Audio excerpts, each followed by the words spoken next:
যদি বাস্তবে আমাকে দেখতে চান ফেস, আপনার ছবি দেখে তো সেটাও মনে দেখতে হয় না পারেন। যে আপনার 40 বছর বয়স।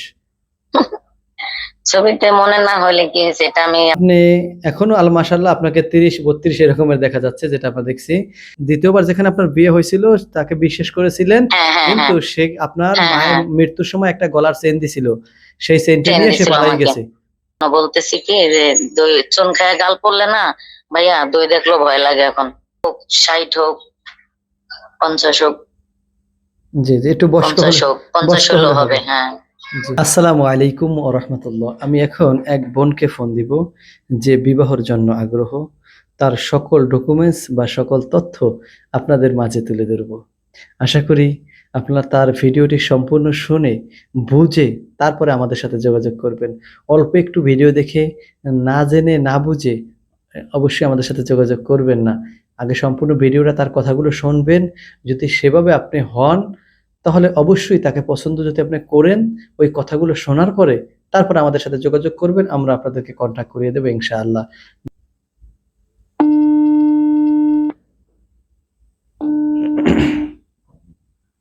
হ্যালো, আসসালামু আলাইকুম। ওয়ালাইকুম আসসালাম ওয়া রাহমাতুল্লাহি ওয়া বারাকাতুহু। আপা, আপনার কথোপকথন আমরা রেকর্ড করতেছি। দয়া করে আমরা যে প্রশ্নগুলো করব সেগুলোর আপনি উত্তরটা শুধু দিবেন। আচ্ছা ঠিক আছে। প্রথমে বলবেন যে আপনার নামটা একটু আমরা জানতে চাই। আমার নাম শিউলি। আপনার নাম শিউলি। তারপরে হ্যাঁ, বলবেন যে আপনারা কয় ভাই বোন? আমরা দুইটা বোনই, আমাদের ভাই নাই। জি। আপনাদের মা বাবা কি জীবিত আছে না মারা গেছে? না না, আমার বাবা মা দুজনই মারা গেছে। জি। এবার আসি, আপনাদের দেশের বাড়ি কোথায়? আপনাদের দেশে যেখানে জন্মস্থান করছেন, আপনাদের জেলা এবং আমাদের আপনাদের বরিশাল। বরিশ। বরিশাল বাউফল থানা আমাদের। জি। পটুয়াখালী বাউফল। হ্যাঁ হ্যাঁ, পটুয়াখালী বাউফল। আপনাদের থানাও কি বাউফল না শুধু জেলা বাউফল? জেলা তো পটুয়াখালী, সরি। হ্যাঁ। হ্যাঁ আরেকটা বিষয় হলো যে আপনার তো আগে বিবাহ হয়েছিল। হ্যাঁ হ্যাঁ, জি। বিবাহ আপা, হয়েছিল, উনি মারা গেছেন। জি। আপনার হাজবেন্ড মারা গেছেন। হ্যাঁ, আপনার বিবাহ হওয়ার কতদিন পরে আপনার হাজবেন্ড মারা গেছে? আপনার সাথে কতদিন সংসার ছিল? আমার সাথে সংসার ছিল বলতে কি হুজুর, যে উনি ঠিক মতন সংসার আমার হয় নাই, যেহেতু উনি একটু নেশা ছিল তো। ড্রাইভার, বুঝতেই তো পারতেছেন, আমি তো বললাম এই জন্য যে ড্রাইভার আর জীবনে জড়াবো না। জি। এখন উনি আমি একটু বলতে ড্রাইভার চাই যে ছিলেন। আপনার সাথে সংসার করছিল কতদিন? মানে বিয়ের পরে মারা যাওয়ার আগ পর্যন্ত তো আপনার হাজবেন্ড সে ছিল। না না, আমার আমার সাথে আমার কাছে ছিল না। বিয়ের পরে আমি সংসার করছিলাম হলো 7-8 বছর। জি তারপরে আমার ছেলে গর্ভে আসলো, জি। তারপরে ছেলে হইলো, তারপরে আমার সাথে আমার সম্পর্ক শেষ হলো। ও, জি জি তারপরে থেকে উনি আলাদা, আমিও আলাদা। জি, বুঝতে পারছি। ঠিক আছে। এখন আপনার ছেলে মেয়ে কয়জন? তারপরে আমার বাবা মা, এক ছেলে আমার। এক ছেলে। ছেলের বয়স কত আপনার? ছেলের বয়স 25 কি 26 হবে। 25 26 হবে। জি। Inter pass. আপনার হাজবেন্ড মারা গেছে কতদিন? হাজবেন্ড মারা গেছে বেশি দিন হয় নাই, তবে আমরা আলাদাই ছিলাম। মারা গেছে বছরখানি হবে। 1 বছর হবে। আচ্ছা। হ্যাঁ, আরেকটা বিষয় একটু জানা দরকার, যে আপনি এখন বিবাহ করবেন, আপনার বর্তমান বয়স কত? কত 40 হবে। 40 বছর। আপনাকে, জি। হ্যাঁ আপনাকে ছবি দিছি, আপনি যদি বাস্তবে আমাকে দেখতে চান ফেস, আপনার ছবি দেখে তো সেটাও মনে দেখতে হয় না পারেন। যে আপনার 40 বছর বয়স। ছবিতে মনে না হলে কি হয়েছে, এটা আমি আপনার এই যে এই বৈশাখের ছবি দিলাম আপনারে। এই যে এই পহেলা বৈশাখ গেল না, জি জি। ওদিনকে। হ্যাঁ, হ্যাঁ। হ্যাঁ, বাস্তবে যদি আপনি আরেকটা ভিডিও বোন। কলে দেখতে চান। জি জি, না না, আমরা ভিডিও কলে দেখবো না, আমরা সরাসরি দেখার চেষ্টা করি। কারণ আমরা সরাসরি ছেলেকে নিয়ে আপনার কাছে হ্যাঁ, হাজির হব, সমস্যা নেই। আপনি ছেলের কাছে যাবেন। সরাসরি সামনাসামনি আমরা দেখা দেখা করতে আমরা পছন্দ করি। আমরা আমরা ওই যে মোবাইলে কথা বলা, তারপর আনা, ঝামেলা সৃষ্টি করে, এগুলো হ্যাঁ আমরা পছন্দ আমি, করি না। আমরা সরাসরি এটা পছন্দ করি ভালো। এখন আরেকটু হ্যাঁ আপনি বলবেন যে আপনার বয়স 40 বছর, কিন্তু আপনি এখনো মাশাআল্লাহ আপনাকে 30-32 এরকমের দেখা যাচ্ছে, যেটা আমরা দেখছি। বিষয় হলো হুম। যে আপনি বিয়ে যেহেতু করবেন, কেমন ছেলে আপনার পছন্দ সেটা একটু আমাকে যদি বলতেন। আমি আর আমার আমার আরেকটু কথা আমি বলতে পারি, আমার ব্যক্তিগত। জি জি বলুন। আমার স্বামীর ওখানে থেকে তো আমি এই বছরই বললাম, যেটা এত বছর সংসার করে তারপরে তাকে আমি ছেড়ে দিছি আমার বাবা মার মাধ্যমে। আমার বাবা মাই ওনাকে ছাড়তে বাধ্য করছে, যেহেতু উনি ভালো না। ঠিক আছে, তারপরে কিন্তু আমি আমার জীবনে আর একটা অঘটন ঘটছে, যাতে আমার বোন, যেহেতু আমার গার্জিয়ান, সে আমাকে আরেক জায়গায় বিয়ে দিছিল। সেই লোক নাকি মানে 24 বছর বাইরে ছিল, তার বউ এইভাবে আমাকে বলছে। আমার বোন আর বোনকে অনেক ভাবে বলছে যে সে, তার বউ অনেক টাকা পয়সার মালিক ছিল, তাই বিদেশ থেকে পাঠাইছে, সেগুলো নিয়ে সে চলে গেছে পরকিয়া কইরা।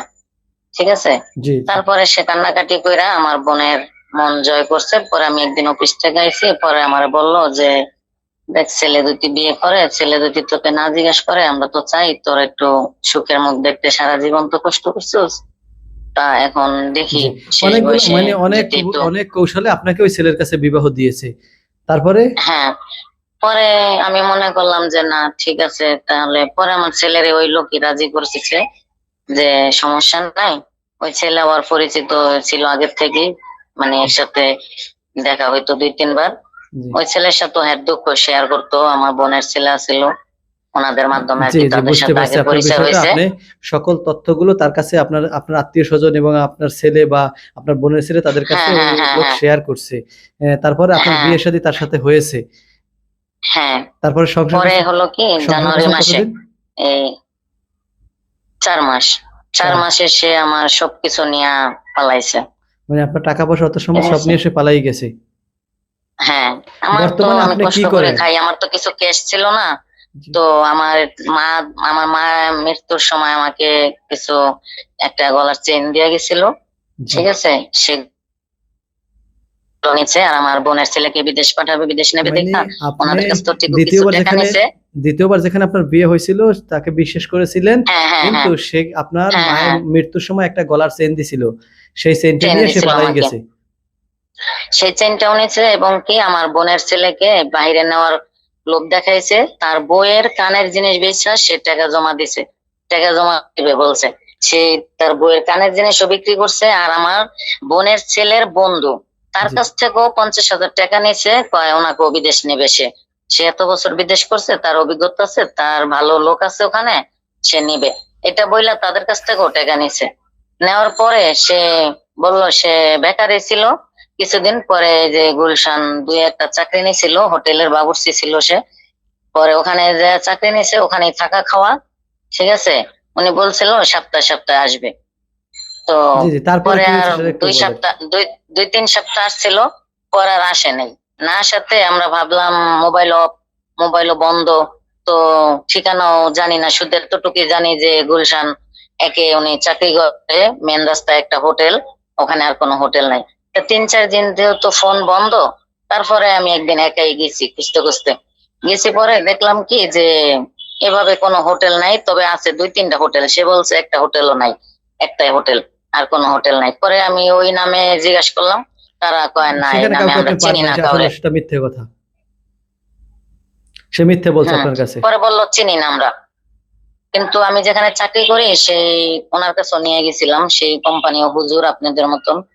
পরে সে কোম্পানি, তার কাকা, তারা অনেক আমাকে অনেক ভালো জানে, ছোট বোনের মতন দেখে। তো এরাও আবার দেখলো। বিয়ের আগে নিয়ে গেছিলাম, আমার বোনের কথা বলছিল, তারপর আমি বলছি যে যদি আমাদের অফিসে মালিক সে দেখে, সে যদি হাত থেকে তথ্য নেয়, সে কি সত্যি বলতেছে নাকি মিথ্যা বলতেছে, পরে আমি রাজি হব। পরে বলছে, সেই অফিসেও তার কাছেও বলছে যে না, আমার পরিবার গেছে গায়ে, এই সেই এই বিভিন্ন কথাবার্তা বইলা, পরে কয় না ঠিক আছে, তাইলে বইতে পারোস, রাজি হইতে পারোস। জি পরে এই যে রাজি হইলাম, তারপরে তো এখন কপাল পোড়া, তাই বিশ্বাস কইরা মানুষ ভুল করলাম না। এই জন্য বলতেছি কি যে দই চুন খায় গাল পড়লে না ভাইয়া, দই দেখলেও ভয় লাগে এখন। হ্যাঁ, ধাক্কা হ্যাঁ, খাইছেন, এখন হ্যাঁ, আপনি হ্যাঁ, বুঝে গেছেন। ঠিক আছে, এখন বিষয় হলো হ্যাঁ। আপনি এবার একটু বলবেন যে কেমন ছেলে আপনি চান, সেটা আমাদেরকে একটু বলতে হবে। আমি চাচ্ছি যে তার একটু অর্থ সম্পদ থাক, যেহেতু আমার নাই কিছু, তার একটু অর্থ সম্পদ থাক। সে থাকতে আমি যে তাকে বলবো যে অর্থ সম্পদের লোভ, যে না আমি সে লোভী না। আমি অতটুকু চাই যে সে আল্লাহ না করুক, সে যাওয়ার পরে আমি যাতে ওখানে আমি তার ভালোবাসা নিয়ে তার সংসার ভালো কাটাতে পারি। জি। ঠিক আছে। এখন ছেলের বয়স হতে হবে কত? সে নামাজি হোক, সে নামাজি হোক, 5 ওয়াক্ত রোজা নামাজ পড়বে, ইমানদার বান্দা হবে। ঠিক জি। আছে।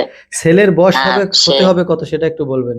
25 শক্তি, ও মানে ওনার জি জি ওনার জি সে হোক 60 হোক, 50 হোক, জি জি একটু বয়স্ক 50 হলে, হোক, 50 বয়স্ক হলেও হলে হবে। হবে। হ্যাঁ, জি। 50 আচ্ছা, হলে হবে। যদি এমনও হয় যে কারো স্ত্রী আছে, বা সে স্ত্রী তার জায়গা জমিও আছে, দ্বিতীয় বিয়ে করবে, মাসনা করবে যেহেতু, তাহলে কি তাতে কি আপনি রাজি হবেন?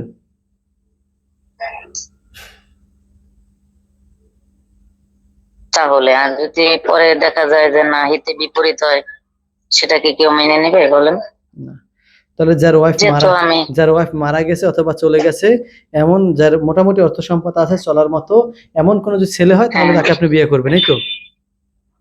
হ্যাঁ, আর সে 40 আমার বছরের উপরে হতে ছেলেটাকে হবে, একটু 40 দেখবে, 45 কারণ বছর ধরে তার বয়স হয়, সর্বনিম্ন 40 বছরের উপরে হতে হবে, 40 বছরের নিচে হলে হবে না। হ্যাঁ হ্যাঁ হ্যাঁ, না না, জি। সে আমার ছেলেটাকে একটু দেখবে, কারণ আমার ছেলের আমি বলতে কেউ নাই। তার বাবা নাই, যেহেতু তার আত্মীয় যেহেতু স্বজন তার আপনার কেয়ার ছেলের নেয় না, বয়স 25 বছর, খোঁজ এখন খবর নেয় না। এখন এখন তাকে দেখার মতো কেউ নাই। ঠিক আছে, আপনি আছেন যেহেতু, তবে তাকে দেখার মতো এখন হ্যাঁ হ্যাঁ হ্যাঁ, আপনি পাশেই থাকবেন, তবে তাকে দেখার মতো এমনি কিছু নাই, শুধু তার কামাই সে কইরা না খায়, না কিন্তু না, তাকে একটু সে তো, সাপোর্ট দেবেন পাশে বসে, যেন হ্যাঁ সে হ্যাঁ সে আসে যায়, কথা বলে, জানি হ্যাঁ ভালোবাসা হ্যাঁ থাকে, এটাই সম্পর্ক জানি থাকে, হ্যাঁ এতটুকু। তাকে টাকা পয়সা তো আর হ্যাঁ দিতে হবে না। হ্যাঁ, না আমি যতটুকু সে পারবে ততটুকু তো সহযোগিতা করলে তাতে তো ছেলে মানুষের মনটা ভালো থাকে।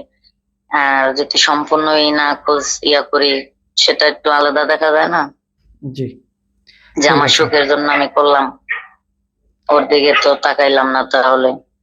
আচ্ছা, ঠিক আছে। আমরা আপনার কথাগুলো শুনছি। সম্মানিত বন্ধুরা, আমার বোন কথা বলছিলেন, তার বাড়ি হলো বরিশাল পটুয়াখালী জেলায়। আর সে দুইবার কঠিন একটা ধাক্কা খেয়েছেন, যে ধাক্কার কারণে সে এখন ওই যে এক কথাই বলছেন, চুন খাইয়ে মুখ পুইরা দই দেখলে ভয় পাচ্ছেন। কারণ বিষয় হলো, সে এখন সঠিক একটা মানুষ চায়, সে একজন দোকাবাজ বাটপারের খপ্পরে আর না পড়ে। তাই আমাদেরকে বেছে নিয়েছেন, আর আমাদের চ্যানেলের মাধ্যমে সে ইন্টারভিউ দিতে এখন বাধ্য হয়েছেন। আমরা সঠিকভাবে সঠিক তদন্ত করে সঠিক মানুষকেই খুঁজে তার হাতে দেওয়ার চেষ্টা করব। তবে অবশ্যই যদি কোনো সিটার ভাটপাড়া আমাদের কাছে এসে, অথবা আমাদের কাছে তাকে বিয়ে করার পর যদি আমরা জানতে পারি, আমরা আইনগত ব্যবস্থা তার বিরুদ্ধে গ্রহণ করব। এমনকি তার বিরুদ্ধে এমন আইন ব্যবস্থা গ্রহণ করব যাতে তার মৃত্যুর আগ পর্যন্ত সে জেলে তার পৌঁছাতে হয়। আর সেটা ফ্রি আমরা করব। এমন দোকাবাজ বাটপার আমাদের থেকে দূরে থাকবেন। সঠিক মানুষ হলে আমাদের সাথে যোগাযোগ করবেন। বোনের সাথে আমরা কন্ট্যাক্ট করিয়ে দিব। সরাসরি সামনে বসিয়ে আমরা কথা বলিয়ে দিব। যদি আপনার ভালো লাগে, অবশ্যই আপনি বিয়ে করবেন। ভালো লাগবে না, বিয়ে করবেন না। তবে আমরা কিন্তু আপনাকে জোর করে আসতে বলি না হ্যাঁ হ্যাঁ, বিয়ার জন্য। আর একটা বিষয় হলো না না যে এই না, বনে এই বনে যাকে বিয়ে করবে, অবশ্যই তার বয়স 40-এর উপরে হতে হবে, 40-এর নিচে হলে হবে না। 40-এর নিচে কেউ আমাকে ফোন দিবেন না। আর একটা বিষয় হলো, তার নিজের বাড়ি থাকতে হবে, বা তার একটা ঘর থাকতে হবে, যেন মাথা গোজার মতো তার একটা ঠাঁই থাকে। এমনকি তার একটু সম্পদ থাকতে হবে, যেন মৃত্যুর পরে তার নিজের দেহটাই যেন একটা মাটিতে সে নিজের জায়গায় দিতে পারে। এমন কিছু কিছু জায়গা তার থাকতে হবে, যেন চলার মতো হয়। এমন নয় যে তার কোনো সম্পত্তিই নেই কিন্তু সে বিয়ে করার জন্য পাগল, বউর কামাই খাওয়ার জন্য। এমন মানুষ এই বনে চায় না। আশা করি আমার কথাগুলো জেনে শুনে বুঝে তারপর আমাকে ফোন দিবেন।